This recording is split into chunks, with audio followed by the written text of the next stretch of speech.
Hi there, Hayyan again. I make videos on reconciling conflicts of the Syrian state through democratic means from a left-wing, non-sectarian point of view. Please hit that like button, subscribe to my channel if you haven't already, and let's learn about my home country together.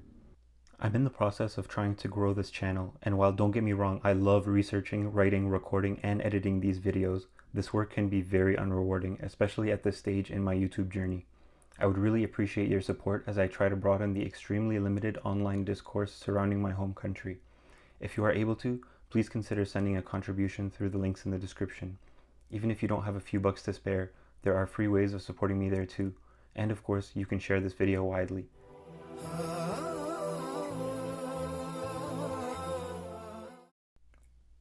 A lot of people think that Syrians are in a dilemma of having to choose between two sides. One brutal murderous gang of barbarous terrorists that will stop at nothing to retain their sectarian dominance over Syria, and one opposition group of ragtag Islamists.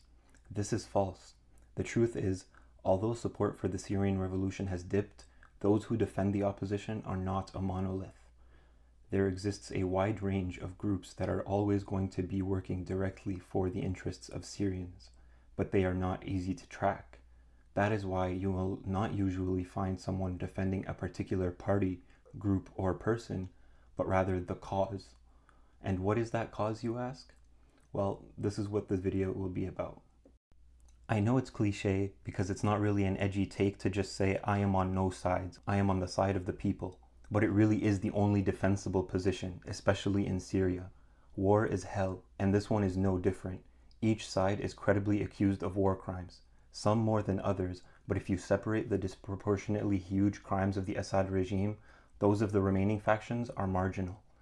Alliances frequently shift, groups get restructured, and some get rebranded but maintain a lot of their bad habits. Even though our support should always be critical, I warn you against defending any of the actors in Syria. It is just not worth it. Even statements like the SDF is the best hope for progressives in Syria, in my opinion, are reductionist and problematic. As mentioned in my previous video, the SDF can hardly be considered opposition. Comments saying that they are opposition because the USA was also funding the FSA at the same time forget to take into account that SDF was openly funded by the Pentagon, whereas FSA support was funneled through CIA with the help of Arab countries like Jordan and KSA. The goal of our support is not to root for a particular party or even a preferred ideal outcome. Syrians do not owe you a justification for this. Everybody is owed freedom, and it is our job to support the grassroots organizing that continuously finds a way to break through the repression. By the way, this should also make it easier to side against Assad. You are not endorsing a positive stance on any group, but a negative stance on Assad. You are not accountable for any faults that an opposition group has, since you do not support any group, but only oppose Assad. As long as you recognize the truth, which is that nobody in Syria has committed more crimes than Assad, by a lot, then it should not be difficult to remain steadfast in supporting his ouster.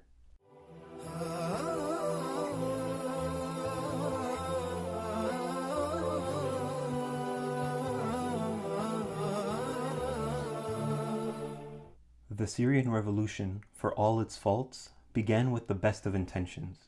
After seeing regimes topple from Tunisia to Egypt, Syrians just wanted to take their shot. It seemed like a once-in-a-lifetime opportunity, and after Hamza's brutal murder in Dar'a, the conditions were just right. Many Syrians stressed the importance of non-violence. For one, we knew otherwise it would be a losing battle. The state police and army were never going to side with protesters. The media was always going to cast the protesters as violent Islamist terrorists. The people were always going to be fearful of joining protesters. Their best bet was to demonstrate that even in the face of brutal, violent suppression, they were committed to peaceful activism. This is really well explained by Innuendo Studios' The Gandhi Trap, which I highly suggest you view after this video. In order for movements to garner mass sympathy, it is not enough to simply be non-violent, but to allow yourself to be brutally repressed and remain steadfast. In other words, change happens when people are willing to bleed for it. Pacifism is a powerful strategy, but it is, no mistake, the willingness to personally take a bat to the head. Second of all, many activists had actually long emphasized nonviolent organizing before. The city of Daraya, for example, was a hotbed of Muslim and Christian resistance even before the revolution. It was the home of the Daraya Youth Group, which was founded by teenagers after they were kicked out of an Islamic class for discussing social issues. They engaged in civic volunteerism, cleaning up the streets and handing out pamphlets exposing corruption in the city. They also opened a free library called Paths of Peace, where people could grab and leave any material, often promoting tolerance, universal equality, individual empowerment, and above all, peace. This was quickly shut down by the regime police. Finally, the group was officially banned after they, get this, silently marched through the streets protesting the 2003 US invasion of Iraq. This was a war Assad opposed too, and yet just the display of solidarity between citizens was enough to land several of the group members in prison, some for years. Despite this setback, these very same members went on to lead protests in 2011. They remained steadfast in their nonviolent approach. They encouraged citizens to see security forces as human beings with a choice. They handed out water bottles and roses to police with letters begging for them not to fire at protesters. A leader, Reis Matar, was named Little Gandhi for his commitment to peace. After he was imprisoned for handing bottled water to a soldier, his parents received a call letting them know he is undergoing surgery. The person at the other end said he would not survive unless they agreed not to tell the press his story. After agreeing to this, he was delivered to his pregnant wife and parents. His body was bruised, mutilated, and he had been castrated. He died days later. In one of his last Facebook posts, he remarked, "We chose nonviolence, not from cowardice or weakness, but out of moral conviction. We don't want to reach victory by having destroyed the country. We want to arrive morally, so we will stick to this path until God works His will."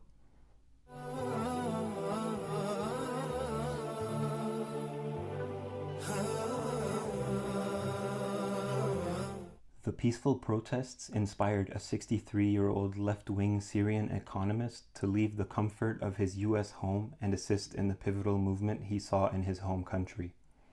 Omar Aziz, an anarchist, was inspired by Syrians openly mobilizing for the first time in decades to resist the regime. In the revolution's 8th month, he published a paper advocating the formation of councils in which citizens could arrange their affairs without the regime. Aziz helped set up the first bodies in suburbs of Damascus. These were horizontally organized forums through which they could plan protests and share information. They promoted non-violent civil disobedience and were inclusive to women and men from all social, religious, and ethnic groups. Revolutionaries were also organizing the provision of food baskets to those in need and setting up medical centers to tend to injured protesters who feared going to hospitals due to risk of arrest. If the revolution fails, my life and that of my whole generation would be devoid of meaning. All that we have dreamt of and believed in would have been a mere illusion. He unfortunately was detained and died in Adra prison a few months later. Assad has been pretty successful in suppressing the beautiful parts of the Syrian movement for democracy. However, Aziz's work lives on till this day. I wanted to make a video that shows people there will always be hope for Syrians because of great people like Reis and Omar. In Daraya, a suburb west of Damascus, there was one of these councils. Its 120 members selected executives by vote every 6 months. The council head was chosen by public election. The council ran schools, a hospital, a public kitchen, and managed urban agricultural production. Its office supervised the Free Syrian Army militias defending the town. Daraya's citizen journalists produced a newspaper, Inab Baladi, which promoted nonviolent resistance. Revolutionaries built an underground library from books they salvaged from people's destroyed homes. In a country once known as the Kingdom of Silence, there were more than 60 independent newspapers and many free radio stations broadcasting an openly anti-regime narrative for the first time in decades.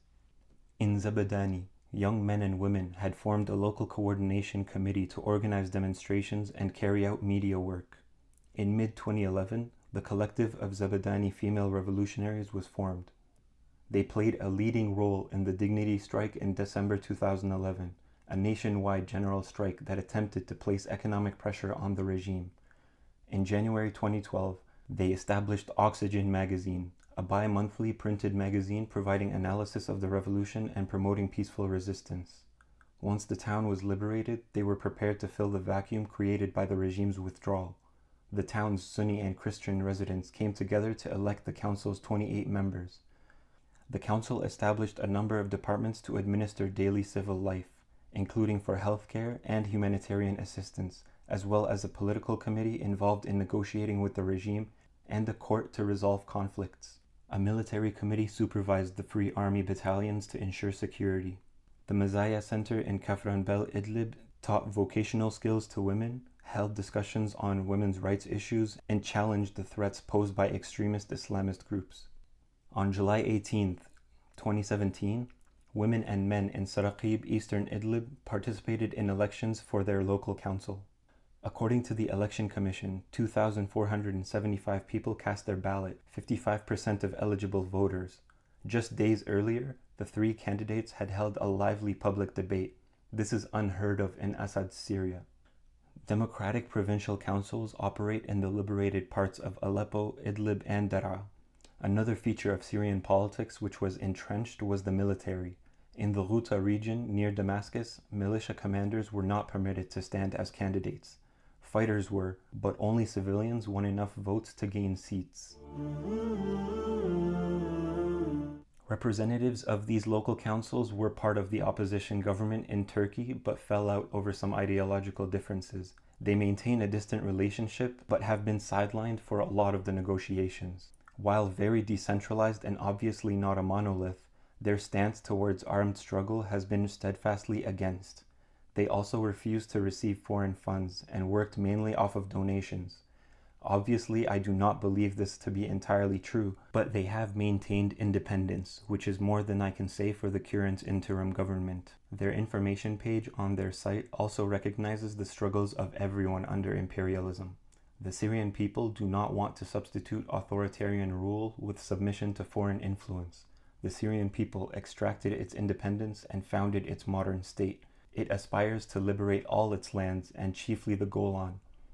It aspires to continue supporting the struggles of people for self-determination and chiefly that of the Palestinian people. As the Syrian people are revolting against its oppressive rulers, it will not hesitate to revolt against all forms of foreign domination.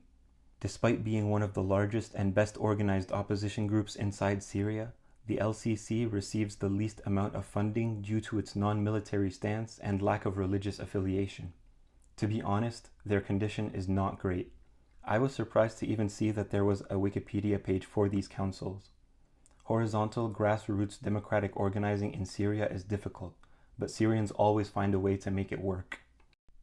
Layla al-Shami, who wrote the article I am basing this video on, says, "There was no one model or blueprint. Each community organized in accordance with its own needs, unique local circumstances and values, the very essence of self-determination, essential in a country which is as socially and culturally diverse as Syria.